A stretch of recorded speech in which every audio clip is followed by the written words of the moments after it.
The Lagonda V12, a British marvel that ruled the roads from 1938 to 1940, is hands down one of the most luxurious and extravagant cars of its time. This beauty first caught everyone's eye at the 1936 London Motor Show, but didn't hit the production line until 2 years later. Let's dive into the fascinating story behind this iconic car, its jaw-dropping design, and why it's considered one of the greatest cars ever made. It all started when Lagonda was going through some tough times in the mid-1930s, almost to the point of going under. But in 1935, Alan Paul Good stepped in and bought the company with a big dream to create the best car in the world. To make this happen, he brought in the legendary automotive engineer Walter Owen Bentley, who was known for his amazing work at Bentley Motors. Bentley's job was to design a revolutionary car that would raise the bar for luxury and performance like never before. Paul Good and Bentley made an incredible team. Good made sure Bentley had all the money and freedom he needed to work his magic. Bentley's reputation for excellence and his commitment to quality were key in bringing the V12 to life. It took 2 years of hard work, but when the Lagonda V12 finally made its grand debut at the 1936 London Motor Show, it was clear that all the effort was worth it. But hold up, production didn't start right away. Bentley and his crew spent another 2 years fine-tuning every detail to make sure the car was absolutely perfect. Now, let's talk about the heart of this beast, the 4.5-liter engine. Bentley designed it to be insanely powerful and reliable. The engine had a one-of-a-kind layout with single overhead camshafts for each bank of cylinders and twin SU carburetors. This setup allowed the engine to crank out a whopping 180 horsepower, which was mind-blowing for the time. The engine block and upper crankcase were made from tough iron, while the lower crankcase was made from a lightweight alloy. This combo gave the car both strength and speed. But Bentley didn't stop there. He came up with a super complex oil distribution system that had 2 separate circuits, each with its own pump. One circuit handled the high-pressure oiling of the crankshaft and journals, while the other took care of lubricating the rest of the engine. This made sure the engine stayed cool and lubricated, helping it run like a champ for a long time. On top of that, the engine had a nitro-hardened crankshaft and duralumin connecting rods, which were lightweight but still really strong. All these little details showed just how much Bentley cared about creating the ultimate powertrain. The chassis of the Lagonda V12 was just as impressive as the engine. It had a torsion bar front suspension and a live rear axle. The front suspension was way ahead of its time, using independent double wishbones that made the ride super smooth and comfortable. The rear suspension used a sturdy axle that could handle all the power from the V12 engine. And don't even get me started on the brakes. The Lagonda V12 had hydraulic brakes that could stop the car way better than the mechanical brakes most other cars were using back then. This made the car a lot safer and more reliable, especially when you were going fast. Plus, the car's long wheelbase and balanced weight distribution made it really stable and comfortable to drive, no matter if you were just cruising around town or going on a long road trip. Now, let's talk about the design. Frank Feely, the same guy who later designed Aston Martin's DB series, was the mastermind behind the Lagonda V12's sleek look. The car had these smooth, flowing lines and a low aerodynamic profile that made it stand out from the crowd. The first models they showed off at the London Motor Show had this unique body style with swages running over the hood and doors. It looked amazing, but it was so expensive to make that they only ended up producing 5 cars with this design. The later models had a more standard body, but they still looked super luxurious and sophisticated. Inside, the Lagonda V12 was the definition of luxury. The seats were covered in hand-stitched leather, the wood paneling was rich and beautiful, and the dashboard was decked out with all kinds of gauges, including a classic speedometer and tachometer. And get this, the car even had air conditioning and a premium sound system, which was pretty much unheard of back then. All these little details made the Lagonda V12 not just a fast car, but also a really comfortable and luxurious one that appealed to wealthy folks who wanted the best of both worlds. And for the performance, the Lagonda V12 could go from 0 to 60 miles per hour in about 12.9 seconds, which was really impressive for a car that big and heavy. And with a top speed of over 100 miles per hour, it was one of the fastest cars around. People who loved cars and collected them went crazy for this combination of speed and style. The car even proved itself on the racetrack. In 1939, some modified versions of the Lagonda V12 raced in the 24 Hours of Le Mans and finished 3rd and 4th overall, winning their class. Sadly, when World War II broke out in 1939, it put an end to the production of the Lagonda V12. The factory had to switch gears and focus on making stuff for the war effort, and the luxury car market took a big hit because of the global conflict. But even though they didn't make many of these cars, the Lagonda V12 left a huge mark on the automotive world. It was the ultimate pre-war luxury and performance car, setting new standards that inspired car designs for years to come. The car's groundbreaking engineering, like its advanced suspension and powerful engine, paved the way for all kinds of developments in automotive technology in the decades that followed. After the war, Lagonda had a tough time getting back to its former glory. Money problems and changes in ownership made it hard for the company to come out with new models, but the legend of the V12 lived on, inspiring future generations of luxury and performance cars. The Lagonda V12 is still a symbol of what happens when you combine top-notch engineering with luxury. Its impact on the car industry is still felt today, and it's still celebrated as one of the greatest cars ever made. The Daimler Majestic Major, introduced in 1959, was a game changer for the luxury car market.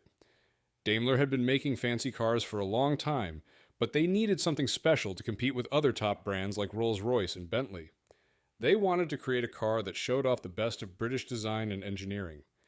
The Majestic Major was meant to replace the old Daimler 104, which wasn't as popular anymore.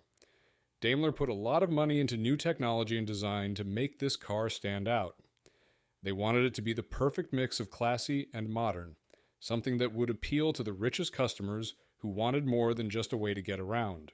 Under the hood, the Majestic Major had a powerful 4.6-liter V8 engine designed by the famous Ted Turner. This engine was pretty advanced, with special combustion chambers that made it more efficient and powerful. It could make 220 horsepower, which was a lot back then. The car also had a fancy 3-speed Borg-Warner automatic transmission, making it one of the first luxury cars with this feature. Combined with power steering, this made driving the Majestic Major super smooth. It also had high-tech Dunlop disc brakes with vacuum servo assist, which was rare for luxury sedans at the time. These features made the car not only strong, but also safe and comfortable to drive. The Majestic Major's design was a perfect blend of classic British style and modern luxury. The body was 6 inches longer than the regular Majestic, which made it look even more impressive and provided more space inside.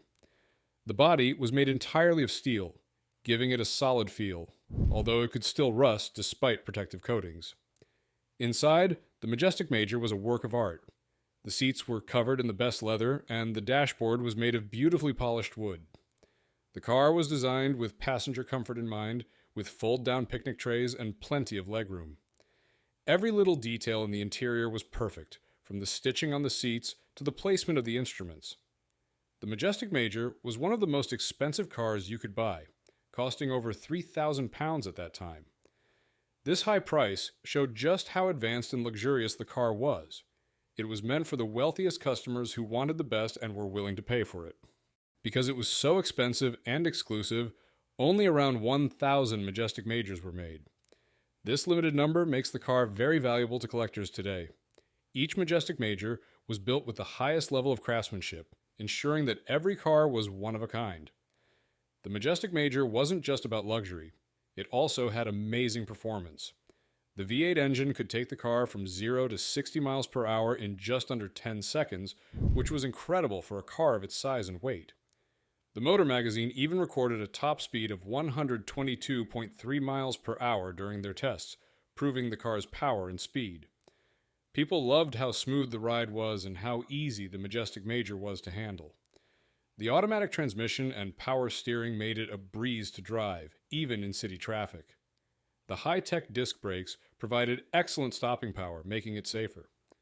Overall, the Majestic Major was a hit with both critics and customers, who loved its combination of luxury and performance. The Jaguar XJ12.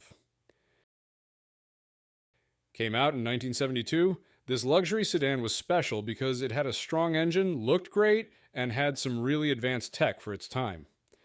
The story of the XJ12 starts with Jaguar, a British company that's been making fancy cars since 1922. By the late 1960s, Jaguar needed something new to make people excited about their cars again. That's where the XJ series came in, starting in 1968. The XJ name actually meant Experimental Jaguar, which shows how new and different these cars were. The XJ12 showed up a few years later in 1972. It was the top-of-the-line version of the XJ series. What made it really stand out was its big 5.3-liter V12 engine. This was the same engine used in Jaguar's famous E-Type sports car. The XJ12 was actually the first car in the world to have a 12-cylinder engine that was made for lots of people to buy, not just a few rich folks. When Jaguar was working on the XJ12, they wanted to make a car that was as fast as a sports car but as comfy as a luxury car. Putting a V12 engine in a sedan was a bold move, but Jaguar wanted to show they could make something really special. They also wanted to compete with other luxury brands like Mercedes-Benz and BMW, which were getting more popular. Now let's talk about what made the XJ12 so impressive. Its 5.3-liter V12 engine could make about 250 horsepower. This meant the car could go from 0 to 60 miles per hour in about 7.4 seconds, which was really fast for a big car back then. It could also reach a top speed of around 140 miles per hour, making it the fastest four-door car of its time. The XJ12 usually came with a 3-speed automatic transmission made by BorgWarner. Some models had a manual transmission, but these were pretty rare. The car's suspension system, which it borrowed from the E-Type, made it handle really well and feel smooth on the road. This made the XJ12 fun to drive on highways and twisty roads alike. The car also had some other advanced features for its time. It had power steering, which made it easier to turn the wheel. It also had disc brakes on all 4 wheels, which helped it stop better. The rear suspension was independent, which means each rear wheel could move up and down on its own, making the ride smoother. The XJ12 looked sleek and classy. It had a long body, a special-looking grille, and shiny chrome parts. Inside, it was super fancy with leather seats and wood trim. Even though it could go fast, it was designed to be quiet and comfortable for long drives. One interesting thing about some XJ12s was that they didn't have side mirrors. This was because Sir William Lyons, who started Jaguar, liked how the car looked without them. You could see this on many of the cars in showrooms and even on Lyons' own cars. Inside the XJ12, everything was about luxury. The seats were really comfy and covered in high-quality leather. The dashboard had wood on it, which made the inside feel warm and fancy. It also had electric windows, air conditioning, and a good sound system, which were all considered really fancy features in the early 1970s. Even though the XJ12 was an impressive car, it didn't sell as well as Jaguar hoped. One big reason was the oil crisis in the 1970s. Gas prices went up a lot, and people didn't want cars that used a lot of fuel. The XJ12 only got about 12 miles per gallon, which was pretty bad even for that time. Another problem was that the V12 engine was complicated and expensive to take care of. This scared away some buyers. In the end, Jaguar only sold about 3,235 of the first version of the XJ12. This makes it a pretty rare car today. It's also hard to find XJ12s in good condition because it costs a lot to fix them up. Many owners decided to get rid of their cars or change them instead of fixing them to look like they did when they were new. The XJ12 was also really expensive compared to other luxury cars at the time. This meant that only very rich people could afford to buy one. But even for rich people, the high cost of gas and maintenance made owning an XJ12 expensive. Because of this, many XJ12s weren't taken care of well over the years, which is another reason why they're rare today.